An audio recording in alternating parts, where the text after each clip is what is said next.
님들, 금요일 주식 기준으로 외국인들이 다시 한국 주식 미친듯이 매도 중인데 그 이유 뭔지 알고 있었어?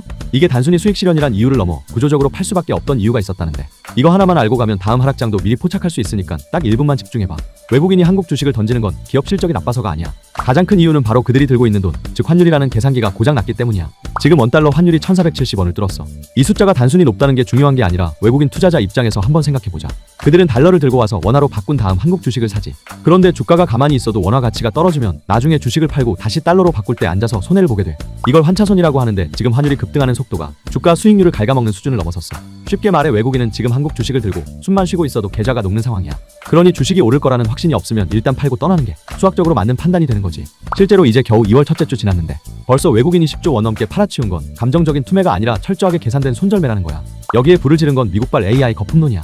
뉴욕 증시에서 기술주들이 무너지면서 전 세계적으로 위험 자산을 회피하려는 심리가 커졌어. 더 심각한 건 정책적인 불확실성이야. 시장은 지금 미국이 한국에 25% 관세를 때릴 수 있다는 공포에 떨고 있어. 심지어 미국 대변인이 관세 실행 시기를 나도 모른다로 일관하면서 불확실성을 더욱 키웠지. 특히 여기서 트럼프 행정부가 요구하는 입법 절차가 우리 국회에서 지연되고 있다는 신호가 잡히자마자 외국인들은 이걸 정무적 리스크로 해석하고 있어. 입법이 늦어지면 관세가 부과될 거고, 그러면 수출 기업들 이익이 박살날 테니 미리 팔자는 심리가 확산된 거지. 반면 호주를 한번 볼까? 호주는 과감하게 금리를 올리면서 통화 가치를 방어했어. 시장에 우리 돈의 가치를 지키겠다는 강력한 신호를 주니까 자금이 버티는 거야. 하지만 우리는 금리를 올리기엔 가계 부채나 경기 침체 우려가 크니 이러지도 저러지도 못하는 상황이지. 자, 여기서 내가 처음에 말한 하락장 미리 포착하는 법이 나오는 거야. 외국인이 탈출 버튼을 누르는 결정적 시그널은 환율 그 자체가 아니야. 환율이 급등하는데 중앙은행이 금리로 방어를 못하고 손을 놓을 때야. 호주처럼 방어 의지를 보이면 외국인은 버텨. 하지만 지금 한국처럼 환율은 뚫렸는데 금리 카드를 못 쓴다는 걸 들키면 그때가 바로 외국 자본이 무조건 탈출을 외치는 순간인 거야.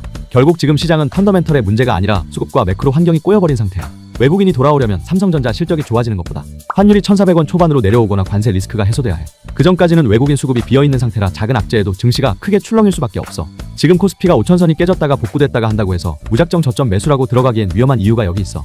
정리할게. 결국 이번 폭락의 핵심은 환율 급등 플러스 금리 방어 불가라는 공식이 성립될 때 외국인은 뒤도 안 돌아보고 떠난다는 거야. 앞으로도 환율이 튀는데 금리가 꼼짝 못하는 상황이 보이면 그게 바로 하락장의 전조 증상이라는 점 잊으면 안 돼. 이 밖에도 유튜브 경제사냥꾼 멤버십은 초보자가 알기 쉽게 꼭 알아야 할 정보를 제공해주고 있으니까 꼭 확인해봐.